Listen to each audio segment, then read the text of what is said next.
हाथ जब तक आग में नहीं जलेगा आप नहीं समझेंगे कि हाथ किस तरह से जलता है, कैसी आग में। बोलने से क्या हो जाए। महादेव ने मुझको सिखलाया कि दया मांगनी चाहिए। महादेव ने मुझको सिखलाया कि दूसरों को बताओ कि शिव गुरु हैं, वो शिष्य बन सकते हैं, बनाओ उनको। और तीसरा कि नमः शिवाय आप अपने प्रणाम में प्रयोग कर सकते हैं। गुरु हैं तो प्रणाम करना ही है, गुरु है तो दया मांगनी ही मांगनी है। और अच्छी चीज आपको मिली है तो दूसरे को नहीं बताइएगा भाई साहब। गांव में एक आदमी कलेक्टर बनता है तो उसका गांव वाला है या उसका परिवार वाला सबको कहते चलता है कि हमारा बेटा कलेक्टर हुआ है, हमारा बेटा कलेक्टर हुआ है। बताइए, बेटा कलेक्टर हो गया तो गांव भर को सुना रहा। आपने शिव को ही गुरु मान लिया तो दूसरे को नहीं बताएंगे आप। अचूक कोई दवा आपको मिली है किसी असाध्य बीमारी की, दूसरे को नहीं बताएंगे आप। गुरु ने कहा दूसरों को बताओ कि शिव गुरु भी हैं और वे उनको अपना गुरु बना सकते हैं, वे उनके शिष्य हो सकते हैं। अब देखिए आप लोगों ने क्या भेजा है, उसको मैं देख लेता हूं।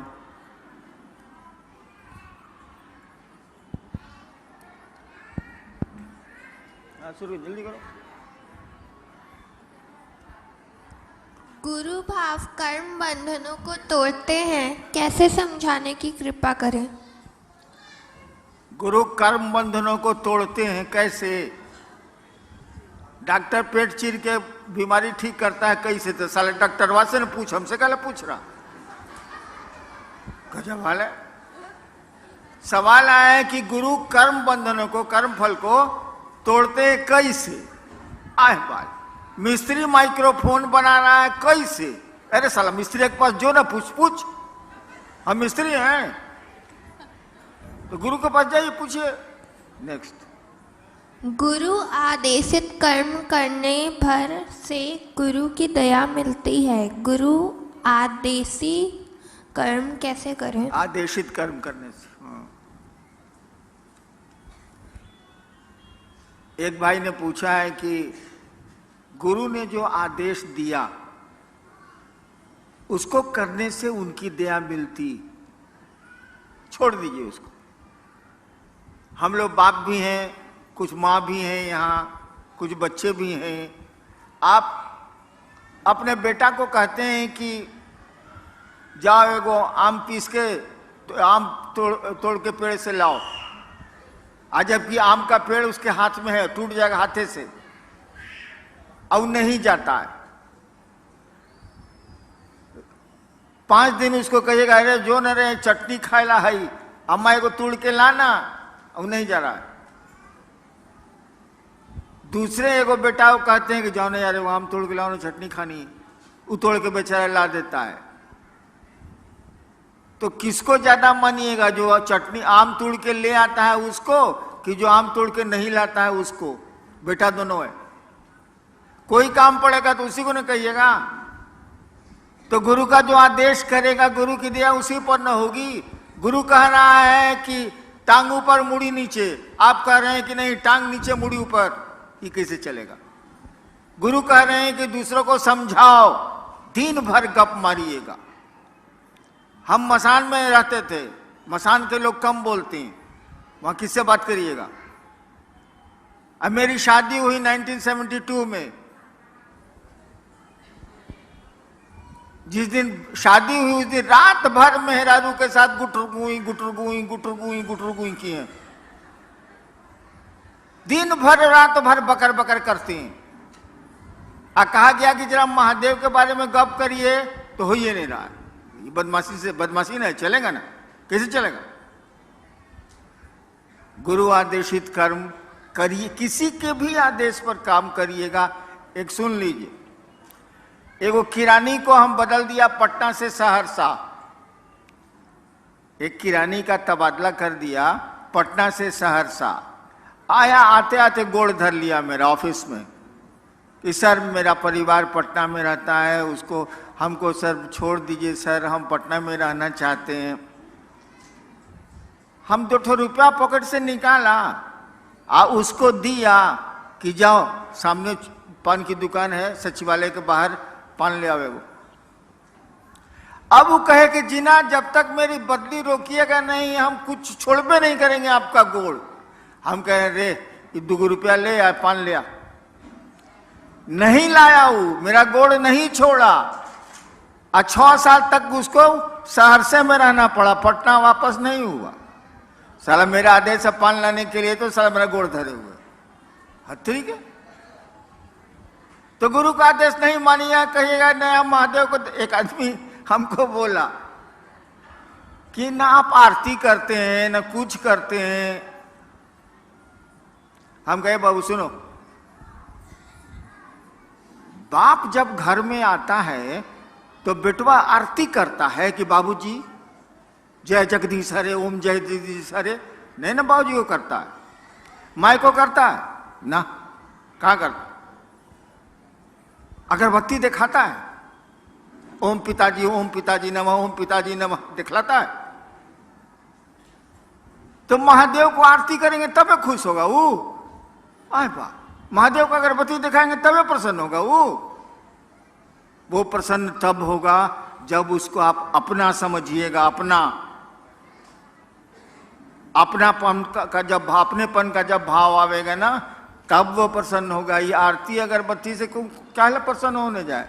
ठीक है ना से हाँ ठीक है, चलो एक अच्छा काम है करते हैं, लेकिन कोई जरूरी थोड़ी है।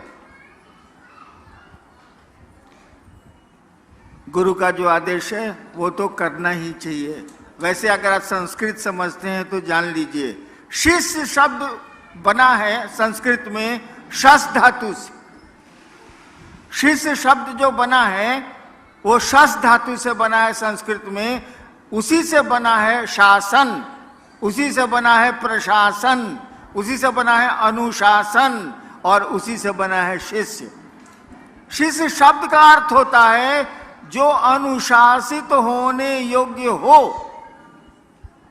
शिष्य शब्द का ही अर्थ होता है जो अनुशासित होने योग्य हो, यानी गुरु जो कहते हैं वो करने लायक हो, वही चेला है। तो गुरु का आदेश तो हमको आपको करना ही पड़ेगा और तभी उनकी दया मिलेगी। नेक्स्ट, जब हम शिव को पूजा करते हैं तो गुरु बनाना जरूरी है, कृपया हमें समझाएं। जब हम शिव की पूजा करते हैं तो गुरु बनाना जरूरी है, हमें कृपया समझाएं। वही हाल है। महादेव तो बाबा है भाई, शिव तो कहा जाता है चंदा मामा सबके मामा, शिव घर घर के बाबा। बाबा तो है वो, और बाबा की संपत्ति में पोते पर पोते लकड़ पोते जो कहिए सबका अधिकार होता है कि नहीं होता है? भारत के कानून, विश्व के कानून में तो है। बाबा की संपत्ति में सबका अधिकार है, ये तो हमको आपको मालूम है। तो हवा मां शिव की, पानी उसका, धरती उसकी, पेड़ उसके, नदियां उसकी, समुद्र उसके, हम उसके। तो संपत्ति का भोग ले रहे हैं, संपत्ति भोग रहे हैं। लेकिन बाबा की संपत्ति में पोती का अधिकार है, लेकिन बाबा के ज्ञान में पोती का अधिकार है? जरा बता दीजिए। पोती बैठी हुई है ना मेरी। बाबा की संपत्ति में भारत का कानून इसको अधिकार देता है। मैं स्टेट ही रहा हूं। गर्भ में अगर बच्चा है, मां के गर्भ में अगर बच्चा है तो उसको भी संपत्ति का अधिकार है, कानून है ये। इनको तो हमारी संपत्ति में अधिकार है, लेकिन जब तक ये ज्ञान लेना नहीं चाहें, क्या इनको ज्ञान हमसे मिलेगा बाबा से? गधा के गधा रह जाएंगे। तो शिव से जब तक आप ज्ञान नहीं लेंगे, जिसने सृष्टि बनाई है, जिसने हम सबको बनाया है, जो रख रहा है, जो तोड़ रहा है, जब तक ज्ञान नहीं लेंगे आपको ज्ञान नहीं मिलेगा। संपत्ति तो भोगे रहे, हवा उन्हीं की है, हम भी उन्हीं के हैं, पानी भी उन्हीं का है, सूरज भी उन्हीं का है, बादल भी उन्हीं के हैं, सब कुछ तो उन्हीं का है। उसी परमात्मा की सृष्टि है। तो हम लोग भोग तो रहे हैं संपत्ति, लेकिन ज्ञान को भोगने के लिए, ज्ञान में हिस्सा लेने के लिए हमको आपको शिष्य की मानसिकता में जाना होगा और उसी सत्ता को, उसी शिव को अपना गुरु बनाना होगा, ताकि ज्ञान में भी आपको हिस्सा मिले। संपत्ति में तो हिस्सा मिला हुआ है। नेक्स्ट। गुरुर ब्रह्मा गुरुर विष्णु गुरुर देव महेश्वरा, इसमें तो सभी को गुरु बोला गया है, तो महादेव ही हमारे गुरु कैसे हुए? क्या? गुरुर ब्रह्मा गुरुर देव गुरुर, हाँ ठीक है, हम समझ गए, आगे पढ़ो ना। इसमें तो सभी को गुरु बोला गया है। ओ अच्छा अच्छा अच्छा। भाई साहब ने पूछा है कि गुरु ब्रह्मा गुरु विष्णु गुरुदेव महेश्वरा में सब देवता को गुरु बनाया गया है, तो शिव को गुरु मानने की जरूरत, सब देवता तो गुरु है ले। भोजपुरी में वो कहावत बा, भगचोनर हुआ का हो। हाँ, जैसे मैं आया, इस हॉल में आया तो इतनी बत्तियां जल रही थी कि हम चुनहरा गए। हमने कहा बंद करो, मेरे तेज रोशनी में नहीं सूझना भगचोनर। अरे भैया वो संस्कृत है, उसका अर्थ ठीक से लगाओ ना, उल्टे कर दिया। गुरुर ब्रह्मा यानी गुरु ब्रह्मा है। साला संस्कृत में इसको 0 आया होगा परीक्षा में। गुरुर ब्रह्मा, गुरु ब्रह्मा है। ब्रह्मा माने सृष्टि की को उत्पन्न करने वाली शक्ति, जिसको ब्रह्माणी शक्ति कहते हैं, उसके धारक देवता को ब्रह्मा कहते हैं। यानी गुरु के पास वो पावर है, वो शक्ति है, जिससे वो सृष्टि की उत्पत्ति ईश्वर जो करते हैं वो गुरु के पास भी है। गुरु विष्णु यानी गुरु विष्णु हैं। वैष्णवी शक्ति जिससे पालन पोषण संसार का होता है, उसके देवता विष्णु कहे जाते हैं। गुरु के पास यह भी पावर है जो विष्णु के पास है। गुरु देवो महेश्वरा, वो जो ईश्वर हैं, जो महेश हैं, चीफ कंट्रोलर हैं। महेश का मानी होता है नियंत्रक, वो भी गुरु को पावर है। यानी नहीं रहेगा तो आज जीव को कैसे उसे बनाएंगे। इसीलिए कहा जाता है गुरु ब्रह्मा है, गुरु विष्णु है, गुरु महेश्वर है, गुरु साक्षात परमात्मा है। भाई तो पूरा ट्रांसलेशन है कि उल्टी दहलोस। सीधा उसका अर्थ यही होता है, उल्टा अर्थ मत लगाइए। संस्कृत है और ये तमिलनाडु में तो संस्कृत मूल भाषा है, किसी से पूछ लीजिए। शिव शिष्य बगिया का फूल तो नहीं बन सका, लेकिन आपसे प्रार्थना है कि आप अपने चरणों के धूल तो कम से कम बना लीजिए। अच्छा, एक भाई ने कहा है कि शिव शिष्यता की बगिया का फूल तो मैं नहीं बन सका, आप अपने चरणों की धूल हमको बना लीजिए। हम तो अपने सारा धूरी हैं। हम हमारे पांव की धूल लेके क्या करेंगे? हमारे तो गुरु शिव हैं, उनकी धूली लीजिए तो कुछ काम भी बन जाए, कुछ जगत भी ठीक हो जाए और कुछ पारलौकिक जगत भी ठीक हो जाए। मेरी धूल लेके क्या करेंगे? जैसे आप हैं वैसे हम हैं। आप भी शिव के शिष्य हैं, हम भी शिव के शिष्य हैं, दोनों में कोई फर्क तो है नहीं। नेक्स्ट। मेरा बेटा शिव से को गुरु मानने के लिए तैयार नहीं, तो क्या करें? एकदम ठीक है। एक भाई ने पूछा कि मेरा बेटा महादेव को गुरु मानने के लिए तैयार नहीं है, इससे बढ़िया बातें नहीं हो सकती है, छोड़ दीजिए। जो कहे ना, समझ लीजिए एक दिन वहां कहेगा। जो कहे हाँ, चलो वो तो ठीक है, बाद में ना कह सकता है। और जो कुछ नहीं बोले, ना हाँ ना ना ना, उस साला बड़ी खतरनाक होता है। जो ना कह दिया वो एक दिन हाँ कहबे करेगा, जाएगा कहाँ वो? तो बेटवा नहीं मान रहा है तो मानेगा एक दिन जरूर। अगर बेटवा कुछ नहीं बोलता है, चुप, तो समझ लीजिए सारी डेंजरस, कुछ नहीं करेगा ये। चलिए। सिर्फ गुरु हैं ये समझते हुए भी मन अपना समझता नहीं है, लेकिन मैं अपना समझने के लिए करने की किसी को ज़रूरत नहीं है। मन समझने के लिए क्या करें? वही 3 सूत्र। आपका मन समझे कि शिव मेरे गुरु हैं, 3 सूत्र ही करने होंगे आपको। और मूलतः महादेव से दया मांगनी होगी। आप लोग तो नमः शिवाय करते नहीं होंगे? कोई करता है नमः शिवाय? कौन आदमी नमः शिवाय करता है? जरा हाथ उठाओ तो। अरे साला सब झूठ बोलता है।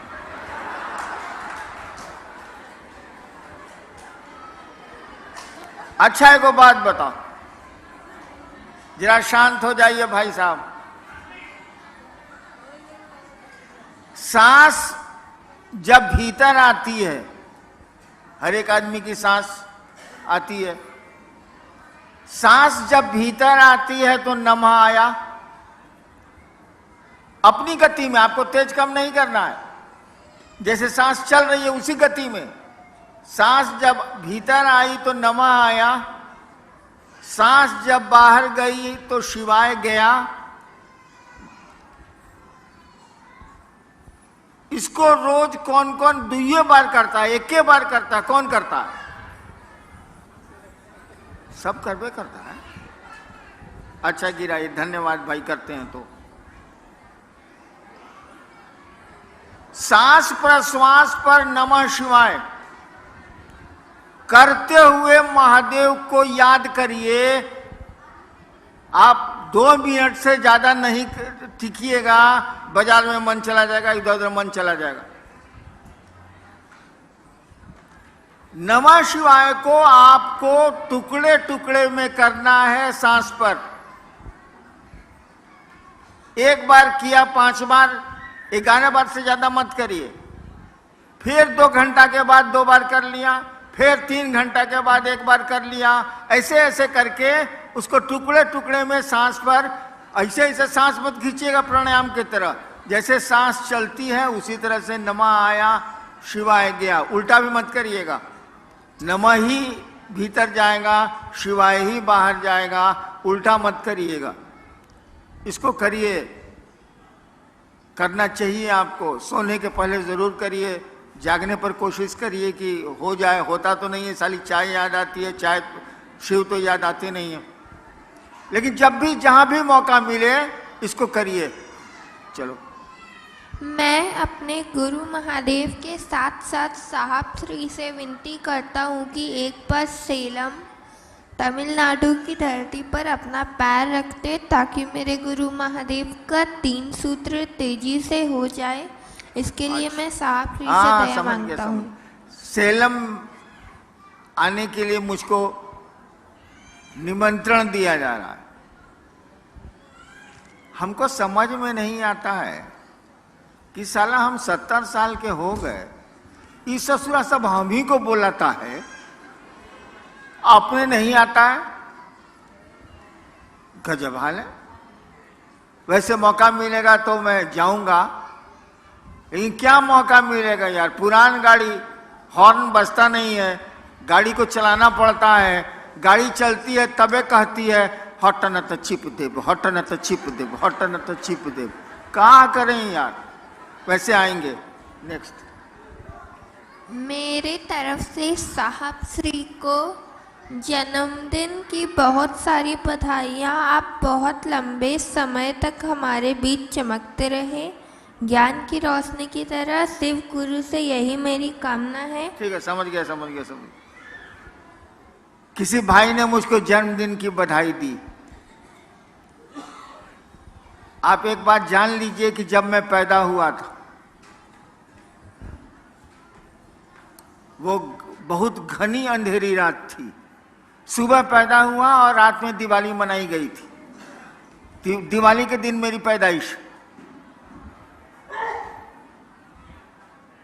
रोशनी तो जल गई शाम में मेरे पैदा होने के बाद, लेकिन मैं अंधेरे में पैदा हुआ था। दिन का समय था, 8 बज रहा था सुबह का, लेकिन रात बड़ी काली थी। मेरी जिंदगी भी काली है, खुशियां नहीं है मेरी जिंदगी में, लेकिन सोचता हूं कि आपकी जिंदगी में खुशियां आ जाएं तो मेरी जिंदगी भी खुशहाल हो जाए। मैं अपने जन्मदिन से कभी प्रसन्न नहीं हूं, न होऊंगा।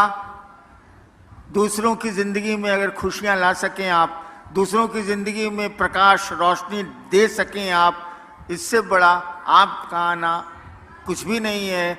अगर जीवन को सार्थक करना चाहते हैं हम आप, तो दूसरों को रोशन करें, दूसरों के रास्ते को प्रकाशित करें, दूसरों की जिंदगी को खुशहाल बनाने की कोशिश करें और शिव से जोड़ेंगे। इससे बड़ी खुशी का दिन कुछ नहीं हो सकता है, वो लौकिक जगत का हो या पारलौकिक जगत का हो। चलिए मैं अब चलता हूं, आप लोगों को प्रणाम मैं निवेदित करता हूं। लेकिन अब आऊंगा मैं चेन्नई तभी जब आप बुलाएंगे, और बुलाने का कारण होगा कि आपने महादेव का काम बढ़ा लिया, लोगों को शिव गुरु से जोड़ लिया। और जोड़िए, हम आपके साथ हैं, वो महादेव भी आपके साथ है। आपको प्रणाम।